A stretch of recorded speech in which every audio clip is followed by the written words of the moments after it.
ಇಂದಿನಿಂದ ನಮ್ಮ ದೆಸೆ ಬದಲಾಗಿದೆ. ಟಿವಿ9ಗೆ ಬಸನಗೌಡ ಪಾಟೀಲ್ ಯತ್ನಾಳ್ ಎಕ್ಸ್ಕ್ಲೂಸಿವ್ ಹೇಳಿಕೆಯನ್ನ ಕೊಟ್ಟಿದ್ದಾರೆ. ಉಚ್ಚಾಟನೆಯ ಬಳಿಕ ಟಿವಿ9 ಜೊತೆ ಯತ್ನಾಳ್ ಮೊದಲ ಮಾತಿದು. ನಾಳೆಯಿಂದ ಎಲ್ಲವೂ ಒಳ್ಳೆಯದಾಗುತ್ತೆ ಅಂತ ಯತ್ನಾಳ್ ಹೇಳಿದ್ದಾರೆ. ಬಿಎಸ್ವೈ ಕುಟುಂಬ ರಾಜಕಾರಣದ ವಿರುದ್ಧ ಹೋರಾಟ ನಿಲ್ಲಲ್ಲ. ಉಚ್ಚಾಟನೆಯ ಬಳಿಕವೂ ಕೂಡ ಬಿಎಸ್ವೈ ಕುಟುಂಬದ ವಿರುದ್ಧವಾಗಿ ಯತ್ನಾಳ್ ಆಕ್ರೋಶ ವ್ಯಕ್ತಪಡಿಸಿದ್ದಾರೆ. ಭವಿಷ್ಯ ಉಜ್ವಲವಾಗುತ್ತೆ, ಇಂದಿನಿಂದ ದಿಸೆ ಬದಲಾಗುತ್ತೆ ಅಂತ ಹೇಳಿದ್ದಾರೆ. ದೇವರು ಅವರ ಸ್ಥಾನವನ್ನು ಬದಲಾವಣೆ ಮಾಡಿ ಮೀನ ರಾಶಿಯಲ್ಲಿ ಬರೋದ್ರಿಂದ ನಾವೆಲ್ಲ ಪಂಚಮ ಶನಿಯ ಒಂದು ಇದಕ್ಕೆ 2.5 ವರ್ಷದ ತೊಂದರೆ ಇತ್ತು. ಇವತ್ತಿನಿಂದ ನಮ್ಮ ಭವಿಷ್ಯ ಉಜ್ವಲ ಆಗುವಂಥ ದಿನಗಳು ಪ್ರಾರಂಭ. ನಾಳೆ ಹೊಸ ವರ್ಷ ಸನಾತನ ಹಿಂದೂ ಧರ್ಮದ ಪ್ರಕಾರ. ಸರ್, ನನ್ನ ರೆಸಿಗ್ನೇಷನ್ ಯಾಕೆ ಸರ್? ನಾನೇ ಜಾಬ್ಸ್ ನ ಕ್ರಿಯೇಟ್ ಮಾಡಿ ಬಾಸ್ ಆಗ್ಬೇಕು ಅಂತಿದ್ದೀನಿ. ಹೇಗೆ? Boss Vala B the boss. ನಾವು ಹೊಸ ವರ್ಷವನ್ನು ನಾಳೆಯಿಂದ ಪ್ರಾರಂಭ ಆಗ್ತದೆ. ನಾಳೆಯಿಂದ ನಾವು ಕರ್ನಾಟಕದಲ್ಲಿ ಈ ಕುಟುಂಬ ರಾಜಕಾರಣ, ಭ್ರಷ್ಟಾಚಾರ, ಅಡ್ಜಸ್ಟ್ಮೆಂಟ್ ಪಾಲಿಟಿಕ್ಸ್ ವಿರುದ್ಧ ನಾಳೆಯಿಂದ ಹೋರಾಟ ಪ್ರಾರಂಭ ಮಾಡ್ತೀನಿ. ಯಾವ ರೀತಿ ಹೋರಾಟ ಸರ್ ನಿಮಗೆ? ಎಲ್ಲ ಇಡೀ ರಾಜ್ಯ ಸುತ್ತೀನಿ, ಜನಜಾಗೃತಿ ಮಾಡ್ತೀನಿ. ಏನು ಭಾರತೀಯ ಜನತಾ ಪಾರ್ಟಿ ಮೂಲ ಸಿದ್ಧಾಂತ ಏನಿದೆ ಅದನ್ನು ಉಳಿಸುವಂಥ ಪ್ರಯತ್ನ ಮಾಡ್ತೀವಿ. ನಾವು ಹೊಸ ಯಾವುದೇ ಪಕ್ಷ ಕಟ್ಟೋದಿಲ್ಲ, ಇದೇ ಪಕ್ಷವನ್ನು ರಿಪೇರಿ ಮಾಡ್ತೀವಿ. ವಾಪಸ್ ಬಿ ಜೆ ಪಿಯಲ್ಲೇ ಬರ್ತೀವಿ.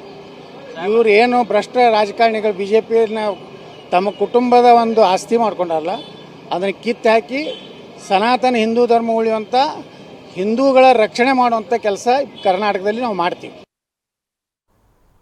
ಉಚ್ಚಾಟನೆಯ ಬಳಿಕ ಟಿವಿ9 ಜೊತೆ ಯತ್ನಾಳ್ ಮೊದಲು ಮಾತನಾಡಿದ್ದಾರೆ. ಉಚ್ಚಾಟನೆ ವಾಪಸ್ ಪಡೆಯುವಂತೆ ನಾನು ಮನವಿ ಮಾಡಲ್ಲ. ಹೈಕಮಾಂಡ್ ಮುಂದೆ ಕೈ ಕಟ್ಟುವವನು ನಾನಲ್ಲ.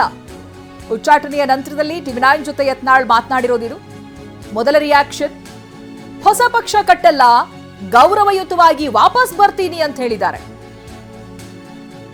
ಜೊತೆಗೆ ಸನಾತನ ಹಿಂದೂ ಧರ್ಮದ ಬಿಜೆಪಿ ಕಟ್ಟೋದೇ ನನ್ನ ಗುರಿ, ಹೀಗಂತ ಮಾತನಾಡಿದ್ದಾರೆ. ವಾಪಸ್ ಪಡಿಬೇಕು ಅಂತ ಮನವಿ ಮಾಡ್ತಾರೆ ಹೈಕಮಾಂಡ್ಗೆ? ನಾ ಮನವಿ ಮಾಡೋದಿಲ್ಲ, ನಮ್ಮ ಎಲ್ಲ ಟೀಮು ಅವರು ಮನವಿ ಮಾಡ್ತಾ ಇದ್ದಾರೆ. ನಾನು ನ ದೈನಂ ನ ಪಲಾಯನಂ. ನಾ ಯಾರಿಗೂ, ಯಾಕಂದ್ರೆ ಅಟಲ್ ಬಿಹಾರಿ ವಾಜಪೇಯಿ ಅವರು ಲೋಕಸಭೆಯಲ್ಲಿ ವಿಶ್ವಾಸ ಮತ ಸೋತಾಗ ಒಂದೇ ಮಾತು ಹೇಳಿದ್ರು, ಎಲ್ಲರೂ ನಕ್ಕರು ಅವರಿಗೆ. ನಿಮ್ಗೆ ಒಬ್ಬರೂ ಸಹಿತ ಮಿತ್ರ ಪಕ್ಷದವರು ಸಹಕಾರ ಮಾಡಲಿಲ್ಲ ಇಟ್ಟೆಲ್ಲ. ಅವಾಗ ಏನು ಹೇಳಿದ್ರು ವಾಜಪೇಯಿ ಅಂದ್ರೆ ನ ದೈನಂ ನ ಪಲಾಯನಂ.